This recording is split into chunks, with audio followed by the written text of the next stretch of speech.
Hello and welcome to the Conscious Design Podcast. I'm your host, Ian Peterman, and I help product ideas become sustainable seven-figure businesses. Join me for another episode where sustainability meets innovation and business savvy. Today, I'm very excited to have Janet. She's the founder of My Mindful Kitchen and the MMK Method, helping people reduce food waste. Welcome to the show. Thank you, Ian. Very happy to be here.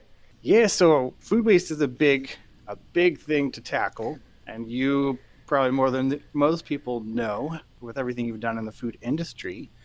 I'd love to kind of step back a little bit. You can decide how far back, but what got you to going after, something like that as big of a problem as this?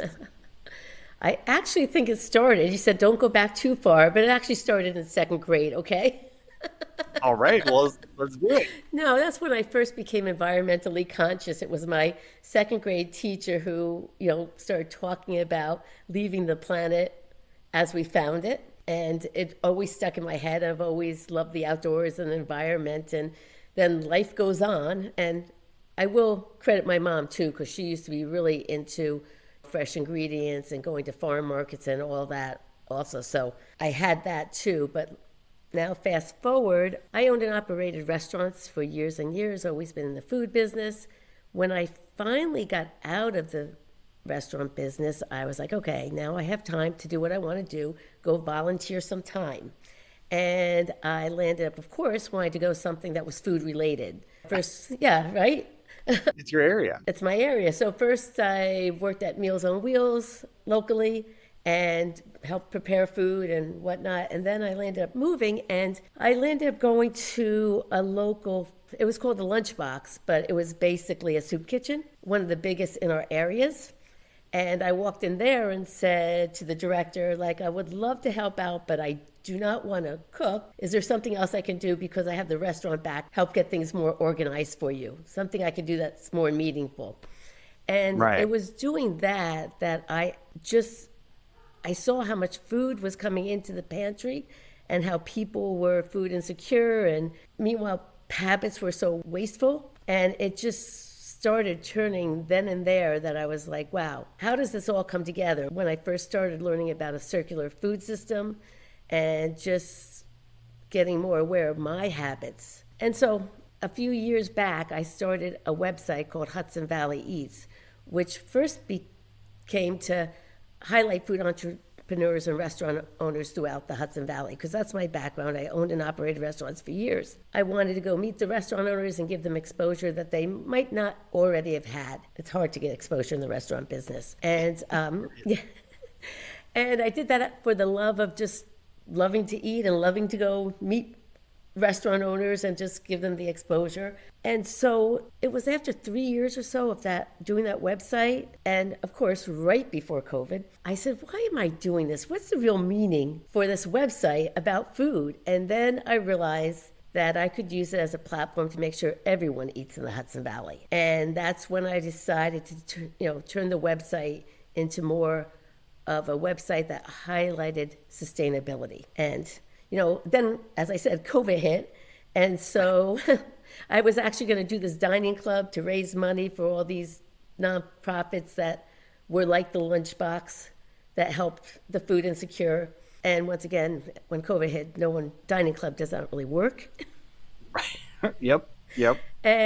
But what I ended up doing was putting on a webinar series called Cooking for a Cause, where we highlighted local Hudson Valley chefs, and what they did was teach a cooking lesson online.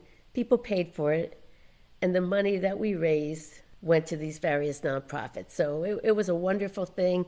We actually got picked up by 𝗡cie𝘁𝗯𝗹𝗲, the yogurt company, and we did a 3-part series that was called Cooking with Kids for a Cause, and that was successful too. It was wonderful. But then, thankfully, things started opening up. People were not stuck in their house with COVID. And what landed up happening was we weren't getting the engagement. People were actually going out to eat. They didn't want to be on another Zoom call. And I'm like, okay, what am I going to do next? And that's when I decided that I would tackle the issues of household food waste, because once again, climate change, food waste is a major contributor to climate change. And actually, household food waste is the number one contributor to all food in our landfills. So it's a big problem. And I just thought it was something that by bringing awareness to, I could make a difference. It had everything, as I said, from second grade on in my life, it put everything together for me. It's my love of the environment, it's the love of family, food, and education. And I'm like, okay, so yeah, I did a 6-week food waste challenge in my local area where I got 80 families to participate in a 6-week challenge. And after I was done with that, I was like, wow, the participants learned so much. It was so much fun. It was just little changes and just awareness that created big differences. And that's when I said, you know what? I got this. I got a solution, something that could be fun, family activity that could really do something to make a difference. And not just for one's physical body, but their emotional body and the planet. Always good to do all of those. Yes. Yeah, that's a great win. I'd love to talk a little bit about the food waste, and I've had a few other people on the show. We've talked about, because people will often think about, oh well, restaurants, they make so much more food, but they're super efficient. They can't waste food as much, right? So they are more so, maybe not. It seems they're a little bit more efficient on the food waste side than necessarily at home. Well, there's two pieces to that. One is a good operator, definitely, because if you're throwing away, just like at home, if you're throwing away food, you're throwing away money. If you're a restaurant, you can't survive that way. And it seems like a no-brainer, but it is a brainer, because you also have to make sure you have the tools in place and the systems so your staff realizes it too. It's a big thing. The other end of it is the portions and how much food gets wasted by the consumer at a restaurant. Because a lot of consumers are thinking, oh, quantity is quality or whatever. A lot of people look for a big plate and they order it and then don't take the food home. And that's a huge issue. And so what I'm doing with the consumer, actually, by them gaining awareness, I guarantee that they won't be so wasteful when they order, or they won't throw the food out, say, I'm not going to take it with me. But that's a huge piece of the puzzle. What you're saying is, yes, if the consumer at the end ate all the food, it would be generally restaurants would be very efficient. But when you introduce the part where people leave half a plate or something like that there, then that food waste there, that's where it starts to really add up. So I like this idea of going to, well, what's the behavior, right? What is your normal behavior? Because that's how you're going to behave at a restaurant. You're not going to eat differently. Taking a diner, for example. Okay. Go there, stand there, and look at all the plates and how much food is left. They give you 4 pieces of bread and you only eat 2. They give you, eggs. It's amazing to me how much gets left right there, and people don't even think about it. And part of it is because maybe they're not going home and they didn't think of bringing a cooler to put the food in to keep it safe. I mean, there's so many different reasons. But so my goal is to make a world of mindful foodies and make them, because once a mindful foodie, always a mindful foodie. Once you start realizing the benefits of not wasting and how good it feels, you're going to continually do it. And it's not like breaking a habit. It's not a hard lift by any means. And people can make such a huge difference by just first of having awareness of the issues of food waste, understanding how they can get their kids involved. I mean, kids. Yes, yeah. I have kids. Yeah, you do? Oh, yeah. That's a challenge. That's, and every parent wants their kid to eat, right? So you might just give them so much and then you're just trying to please them.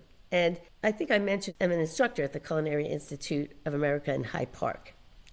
And I don't teach cooking or any of that. I teach introduction to the hospitality industry. So the students come in, it's like their first semester at school, and we have these discussions about sustainability. And it just amazes me that students out of high school have so little knowledge of it or understanding. Well, it doesn't surprise me. I mean, they grew up in a world of abundance, Walk into the grocery store, they're told every shelf is totally stacked. My grandson, who's 6 years old, 𝗡cie came to the door because my daughter couldn't go out shopping for whatever reason. And he walked out in the front door, and when the 𝗡cie came, he goes, and you know what 𝗡cie is, it's a food delivery, from a grocery store. He just looked up, he goes, "Thank you, universe." He doesn't realize, these days kids don't even know where money comes from. They just don't understand those concepts. So we need to start teaching our kids young. That's why the MMK method is a way of getting the whole family involved in a way, bringing the kids into the conversation, showing them, doing activities with them, and showing them videos of how food gets from the farm to the table. Because if a parent says, "Oh, I can't do anything about climate change. I can't do this, I can't do that. Oh my goodness, I wish I could help." The fires, the hurricanes.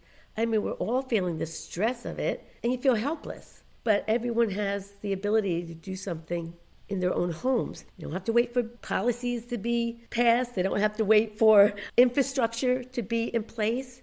You can start today creating a better future for tomorrow, and just feel like you know that you are doing something because you're starting with your kids, and they're going to take it and do better and go out into the world and be the ones who create new policies and get that infrastructure in place. So cool. They'll learn in second grade and then take it with them. Once a mindful foodie, always a mindful foodie.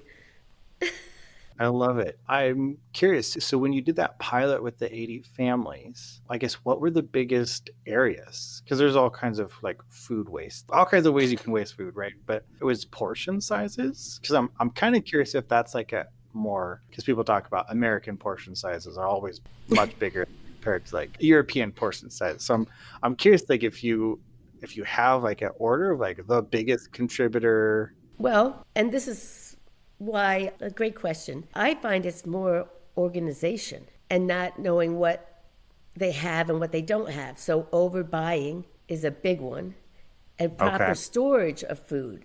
There's ways of keeping food fresh longer, and it's not really any harder than just throwing it into your refrigerator. It just takes a little bit more thinking. So that is one of the biggest. And then it's portion control, because people don't eat leftovers. Oh, leftovers are so good. I didn't have a choice growing up. That was we just got it. It was lunch tomorrow. There you go. You have it. But yeah.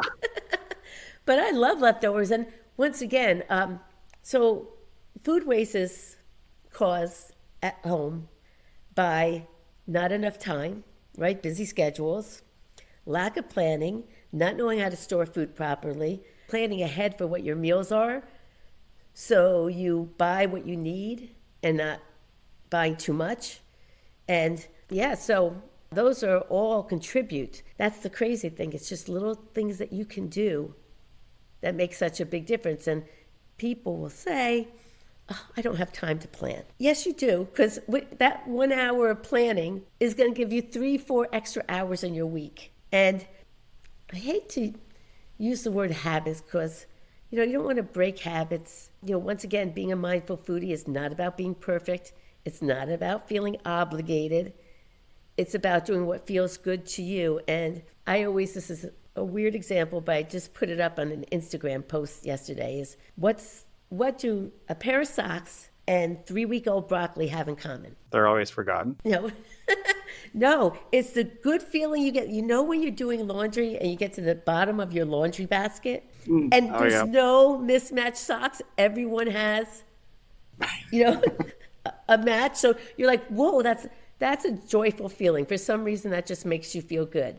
Well, when you go into your refrigerator and go grab the broccoli that you kind of forgot about it's 3 weeks old, and you take it out and it looks as good as new, you get that feeling too. So, because you just feel so accomplished. You feel like you want to shout it from the rooftops because you've kept it. You've done something good, and you are now going to use it and give that broccoli the respect it deserves, and you didn't waste money. Right. And, those are the things that we can do. There's different tips, simple ones. Hey, it's Ian here. So glad you're enjoying this episode of Conscious Design. If you want the full scoop on conscious design, what it is, how we do it, how you can do it, then check out our book. We wrote it so creative entrepreneurs like you can code social and environmental responsibility right into your brand's DNA. You can download the first chapter for free. Link is in the description. Enjoy the rest of the episode. Don't forget to like, subscribe, and share.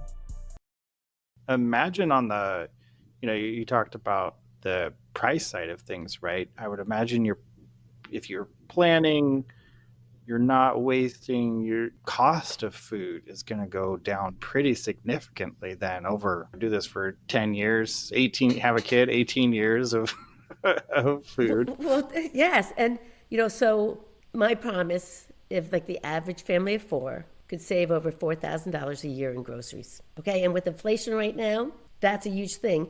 But it's because of two things. It's because you're not overbuying and you're not throwing out, and you're using more of the product you have. So when you combine that, it's a huge savings. Where would you put properly using food, right? Because you think about, you can chop up vegetables, you can do things right in a more efficient where you get to eat more of it, or you can be not as efficient.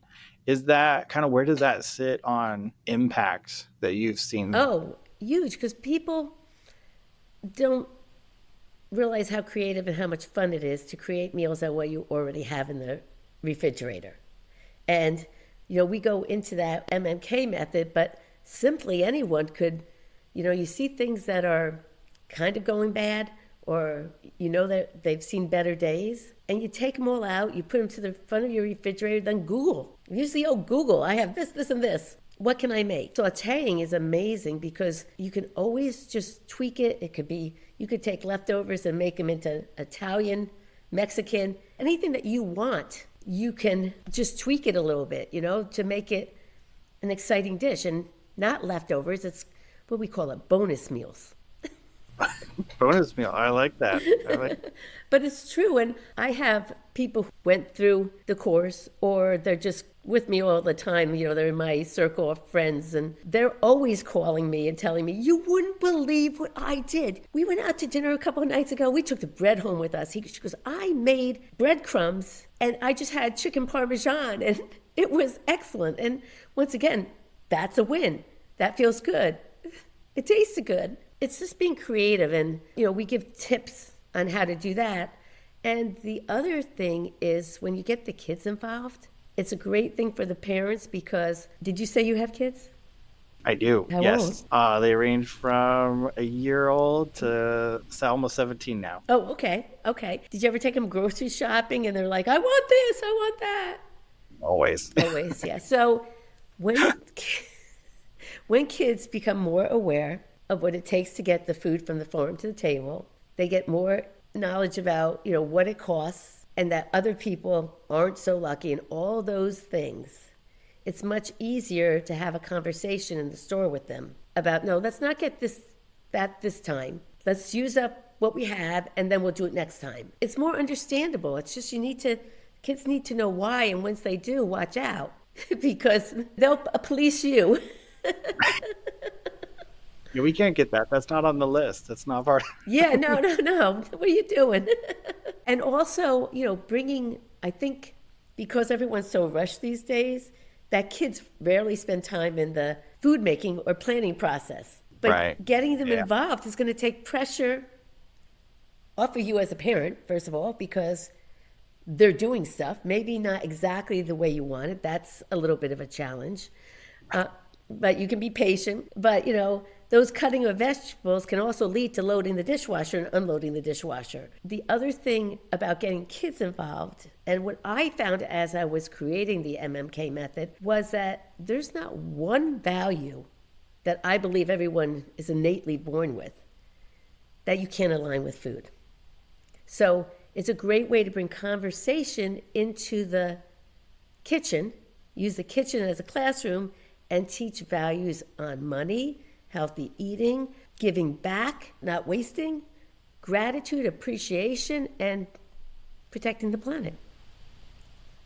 Right. They all go with food. I mean, I love food, so I'm all for we can do that. That's great. Yeah. So a lot of lessons that can be learned by it. And I'd love to go a little bit into, so you've done this, you did some work with group of families, you've built this method, you have program that you now have. Could you talk a little bit about what that is, how that would go for someone, and then, I'd love to have you share where people can find this and follow you. So it's a course that you can buy at the website, mmkmethod.com. And I know a course can sound scary, so everyone has to hear me out here, okay? I have designed the course to be easy to fit into anyone's busy lifestyle. It is a 10-week course, and it's delivered, once you sign up, it's delivered in an email drip campaign. So you don't have to go log into the course and figure out where you are, or remember, 3 times a week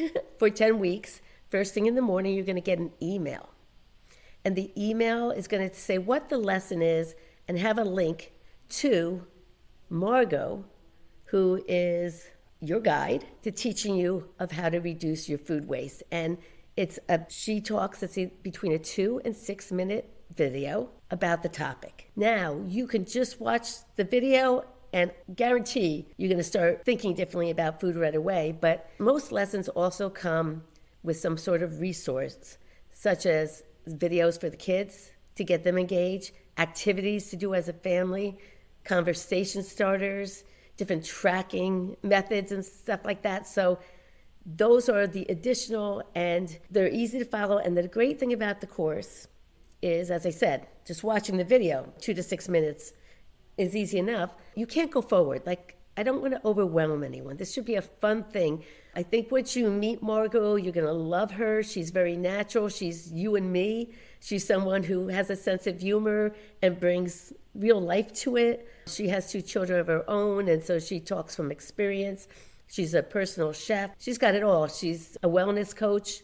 She has it all, and I think she's just really fun. She could be your best friend. You look forward to seeing Margot 3 times a week. So you can always go back. You can't go forward. We also have a group page, so it's a private group for anyone in the group in the course, so they can share successes, failures, ask questions, have some fun, and people have access to the course for the rest of their life. And same with the group page. So it's something building a community of mindful foodies.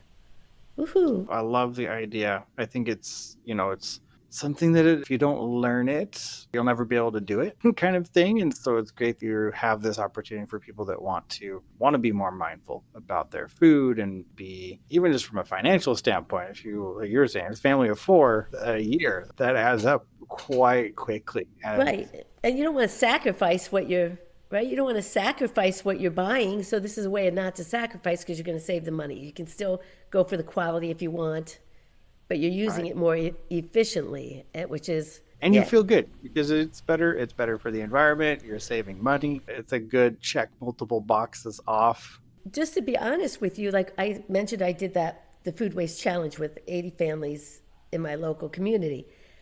Challenge. I was going to do the same thing when I first decided I was going to create something that the world could use. I was going to call it the Family Food Waste Project or the Family Food Waste Challenge.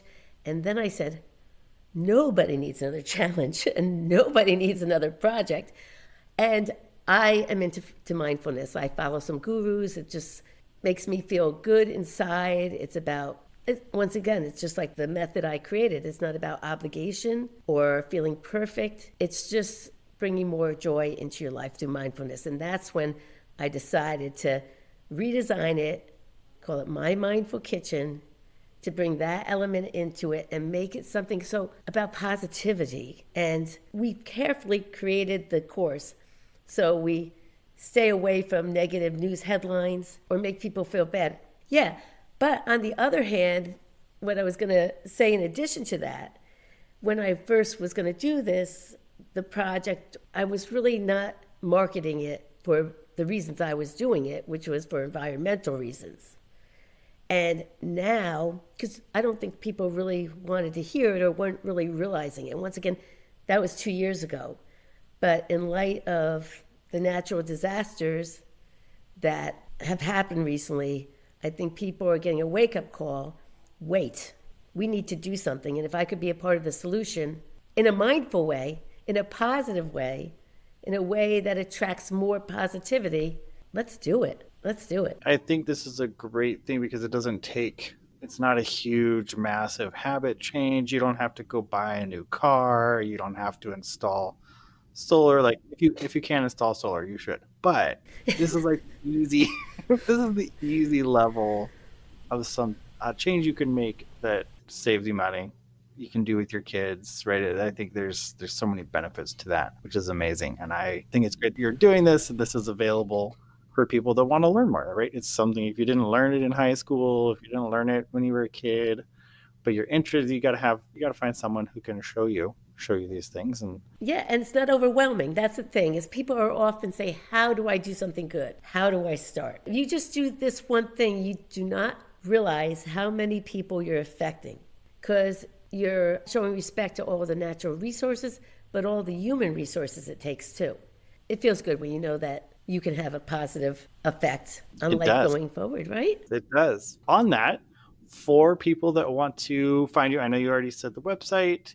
Is there do you have a social media platform you use more for people that want to reach out or learn more or connect? Yeah, well, it's always great to go to our Instagram page, which is at MMK Method, because we're always posting stuff and tips and ideas and just food for thought, pardon the pun. And My Mindful Kitchen on Facebook, we're on there. Once again, the website is www.mmkmethod.com. I know we're talking about it as a course, and it's something that you buy and pay for, but it's insanely low price because I want more people to get involved in it. I would rather quantity of people. I don't want versus quality. That doesn't sound quite right, but you know what I'm saying. The only way we're going to help the most people. Yes, exactly. And help the world. Yes. Amazing. Well, and for everyone listening or watching, we will have links in the show notes for you guys to easily use. And Janet, I really appreciate the time you take in out of your day to chat with me and talk about this, and love what you're doing. I appreciate that. And yeah, thanks for being on the show. Oh, Ian, this was my pleasure. I love talking about it. And that wraps up another episode of the Conscious Design Podcast. If today's episode inspired you to bring your product idea to life and turn it into a sustainable 7-figure business, visit petermanfirm.com or click the link below. Your ideas have the power to change the world, and we're here to help make that happen. Thank you for joining us, and I'll see you on the next episode.